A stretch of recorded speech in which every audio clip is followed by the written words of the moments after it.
வணக்கம். இது இரவு நேர பிரதான செய்திகள். முதலில் தலைப்புச் செய்திகள். எண்ணெய் கிணறுகள் பற்றி எரிவதால் டெஹ்ரானை சூழ்ந்தன கருமேகங்கள். மூச்சுவிட முடியாமல் பொதுமக்கள் அவதி. ஈரான் போர் மத்தியஸ்தம் செய்ய முன்வந்துள்ளார் புடின். ஈரானால் 1 மணி நேர இடைவெளியில் இரண்டாவது ஏவுகணை தாக்குதல். ஐக்கிய அரபு ராச்சியம் அருகே கொள்கலன் கப்பல் மீது தாக்குதல். ஈரான் போரில் கனடா பங்கேற்காது பிரதமர் மார்க் கார்னி திட்டவட்டம். பொருளாதார நெருக்கடியை வென்றெடுக்க கூட்டு முயற்சி ஜனாதிபதி அனுர பகிரங்க அளிப்பு. ஜனாதிபதியின் விசேட பொருளாதார குழு கூடியது. எரிபொருள் மற்றும் வர்த்தக தொடர்புகள் குறித்து அவதானம். கடலில் பலியான ஈரான் மாலுமிகளின் சடலங்களை தூதரகத்தில் ஒப்படைக்குமாறு நீதிமன்றம் உத்தரவு. தொடர்வது விரிவான செய்திகள். எண்ணெய் கிணறுகள் பற்றி எரிவதால் தெஹ்ரானை கருமகங்கள் சூழ்ந்துள்ளன. இதனால் மூச்சுவிட முடியாமல் பொதுமக்கள் அவதிப்படுகின்றனர். ஈரான், அமெரிக்கா, இஸ்ரேல் இடையே போர் தொடங்கி நேற்று 11வது நாளை எட்டியது. ஈரானின் எண்ணெய் கிணறுகள் மீது இஸ்ரேல் விமானப்படைகள் தொடர்ந்து தாக்குதல் நடத்தி வருவதால் அவை பற்றி எரிகின்றன. இதன் காரணமாக தெஹ்ரானிலும் தெஹ்ரானை சுற்றியுள்ள பகுதிகளிலும் வானில் கருமகங்கள் சூழ்ந்துள்ளன. இதனால் சுற்றுச்சூழலுக்கு பெரும் கேடு ஏற்பட்டுள்ளது. பொதுமக்கள் வசிக்கும் வீடுகளிலும் கூட கரும்புகை சூழ்ந்துள்ளது. பொதுமக்கள் சிகிச்சை பெறும் மருத்துவமனையிலும் கூட புகைமகங்கள் சூழ்ந்துள்ளன. இதனால் அங்குள்ள நோயாளிகள் மூச்சுவிடக்கூட முடியாமல் திணறி வருகின்றனர் என தெரிய வந்துள்ளது. ஐக்கிய அரபு ராச்சியத்துக்கு அருகில் உள்ள கடல் பகுதியில் கொள்கலன் கப்பல் ஒன்று தாக்குதலுக்குள்ளாகியுள்ளது. இந்த தாக்குதலை நடத்தியது யார் என்பது இதுவரை உறுதிப்படுத்தப்படவில்லை என வெளிநாட்டு ஊடகங்கள் செய்தி வெளியிட்டுள்ளன. இதற்கிடையில் இஸ்ரேல் மற்றும் அமெரிக்காவின் கூட்டு தாக்குதலில் ஈரானில் உள்ள சுமார் 10,000 இடங்கள் தாக்குதலுக்கு உள்ளாக்கப்பட்டுள்ளன என தெரிவிக்கப்படுகிறது. இந்த தாக்குதல்களில் 1300க்கும் மேற்பட்ட பொதுமக்கள் உயிரிழந்துள்ளனர். ஈரான் மீது அமெரிக்கா மற்றும் இஸ்ரேல் முன்னெடுத்துள்ள போரில் கனடா ஒருபோதும் பங்கெடுக்காது என்று பிரதமர் மார்க் கார்னி தெரிவித்துள்ளார். நீண்ட நாட்களாக நிலவி வந்த விமர்சனங்களுக்கு பிறகு நடைபெற்ற நாடாளுமன்ற கேள்வி நேரத்துக்கு நேரில் வந்த பிரதமர் கனடாவின் நிலைப்பாட்டை உத்தியோகபூர்வமாக அறிவித்தார். அமெரிக்கா மற்றும் இஸ்ரேலின் ஈரான் மீதான தாக்குதலில் கனடா ஒருபோதும் ஈடுபடாது என பிரதமர் உறுதியளித்தார். ஈரானின் அணுசக்தி திட்டம் மற்றும் பயங்கரவாத செயல்களை தடுப்பது அவசியம் என்பதில் கனடா உறுதியாக இருப்பதாகவும் அவர் குறிப்பிட்டார். அமெரிக்க ஜனாதிபதி டொனால்ட் ட்ரம்ப் மற்றும் பிரான்ஸ் ஜனாதிபதி இம்மானுவேல் மேக்ரான் உள்ளிட்ட தலைவர்களுடன் பதற்றத்தை தணிப்பது குறித்து பேசியுள்ளார் என அவர் தெரிவித்தார். இதேவேளை பிரதமர் மார்க் கார்னி நாடாளுமன்றத்துக்கு வராமல் மார்க்கோ போலோ போல உலகை சுற்றி வருவதாக பிளாக் யூ பெக்வா தலைவர் யாவ்ஸ் பிரான்சுவா பிளான்ஷிட்ஸ் கடுமையாக விமர்சித்தார். மத்திய கிழக்குக்கான கனடாவின் தொலைநோக்கு பார்வை என்ன என்பதை தெளிவுபடுத்துமாறு அவர் கூறினார். மறுபுறம் கன்சர்வேட்டிவ் கட்சி உறுப்பினர்கள் நாட்டின் பொது பாதுகாப்பு, பணவீக்கம் மற்றும் வாழ்க்கை செலவு அதிகரிப்பு போன்ற உள்நாட்டு விவகாரங்கள் குறித்து பிரதமரிடம் கேள்வி எழுப்பியிருந்தனர். கடந்த திங்கட்கிழமை நடைபெற்ற விவாதத்தில் பிரதமர் கலந்து கொள்ளாமையே பிசி கன்சர்வேட்டிவ் எம்பி பிராங்க் கபிடோ கேலி செய்திருந்தார் என்பதும் குறிப்பிடத்தக்கது. ஈரானால் 1 மணி நேர இடைவெளியில் இரண்டாவது முறையாக ஏவுகணை தாக்குதல் நடத்தப்பட்டுள்ளதாக இஸ்ரேலின் சேனல் 12 செய்தி வெளியிட்டுள்ளது. மத்திய இஸ்ரேல் முழுவதும் இந்த தாக்குதல்கள் அபாய எச்சரிக்கை ஒலிகளை எழுப்பினாலும் அவை அனைத்தும் இடைமறித்து அளிக்கப்பட்டன. மேலும் இந்த சம்பவத்தில் உயிரிழப்புகள் ஏதும் ஏற்பட்டதாக தகவல்கள் வெளியாகவில்லை என்றும் தெரிவிக்கப்பட்டுள்ளது. ஈரான், அமெரிக்கா, இஸ்ரேல் இடையே போர் தொடங்கி இன்று 12வது நாளை எட்டியது. இந்த போரை முடிவுக்கு கொண்டு வருவதற்காக மத்தியஸ்தம் செய்ய ரஷ்ய ஜனாதிபதி புடின் முன்வந்துள்ளார். இதற்கு அமெரிக்க ஜனாதிபதி ட்ரம்ப் எதிர்வினையாற்றியுள்ளார். ஈரானின் எண்ணெய் கிணறுகள் மீது இஸ்ரேல் விமானப்படைகள் தொடர்ந்து தாக்குதல் நடத்தி வருவதால் அவை பற்றி எரிகின்றன. இதன் காரணமாக தெஹ்ரானிலும் தெஹ்ரானை சுற்றியுள்ள பகுதிகளிலும் வானில் கருமேகங்கள் சூழ்ந்துள்ளன. இதனால் சுற்றுச்சூழலும் பெரும் கேடு ஏற்பட்டுள்ளது. இந்த நிலையில் ரஷ்ய ஜனாதிபதி மாளிகை செய்தி தொடர்பாளர் டிமித்ரி பெஸ்கோவ் நேற்று செய்தியாளர்களிடம் கருத்து தெரிவிக்கையில், ஈரான் மீது ராணுவ நடவடிக்கை தொடங்குவதற்கு முன் பிரச்சினையின் தொடக்க நிலையிலேயே அதை தீர்ப்பதற்கான பல்வேறு யோசனைகளை அதிபர் விளாடிமிர் புடின் தெரிவித்தார். இதில் பல யோசனைகள் இப்போதும் பரிசீலனைக்கு உகந்தவை. இந்த விவகாரத்தில் ரஷ்யா தன்னால் முடிந்தளவு உதவி செய்ய தயாராக உள்ளது. மேலும் அவ்வாறு செய்வதில் மகிழ்ச்சி அடைகிறது. என்றாலும் இதற்கு பல புரிதல்கள் மற்றும் பல ஒப்பந்தங்கள் தேவை என்பதை நீங்கள் அறிவீர்கள். எனவே நாங்கள் சற்று பொறுமை காக்க வேண்டியுள்ளது என்றார். அமெரிக்க ஜனாதிபதி டிரம்புடன் ரஷ்ய ஜனாதிபதி புடின் தொலைபேசியில் பேசியமைக்கு மறுநாள் இந்த அறிவிப்பு வெளியாகியுள்ளது. ஈரானுக்கு எதிரான போரை விரைவில் முடிவுக்கு கொண்டு வருவதே இந்த தொலைபேசி அழைப்பின் நோக்கம் என ரஷ்ய ஜனாதிபதி மாளிகை தெரிவித்தது. இதுகுறித்து ட்ரம்ப் கூறுகையில், ஈரான் விவகாரத்தில் புடின் உதவி செய்ய விரும்புகிறார். இருப்பினும் உக்ரைன் ரஷ்யா போரை முடிவுக்கு கொண்டு வருவதன் மூலம் நீங்கள் இன்னும் உதவியாக இருக்க முடியும் என்று நான் புடினிடம் தெரிவித்தேன் என்றார்.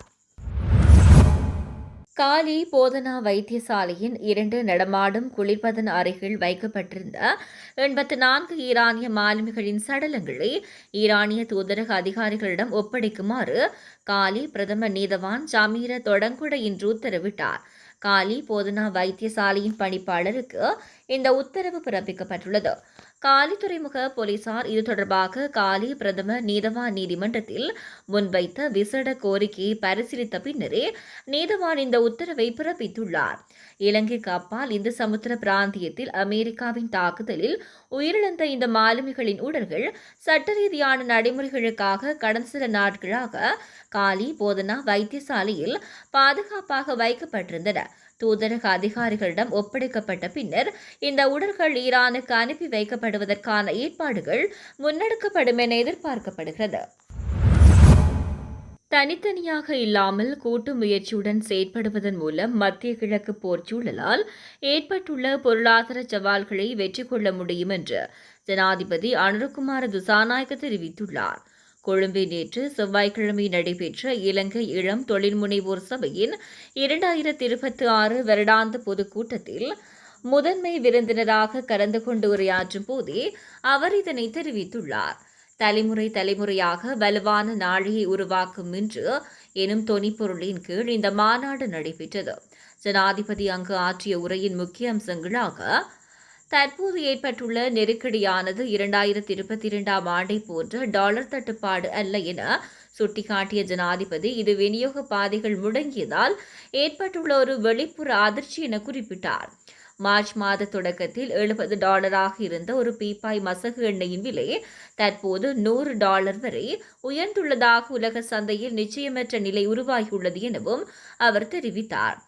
எரிபொருள் தட்டுப்பாடு ஏற்படும் என்ற அச்சத்தில் பொதுமக்கள் அதிகளவில் எரிபொருளை சேமிக்க தொடங்கியுள்ளதை புள்ளிவிவரங்களுடன் ஜனாதிபதி விளக்கினார்.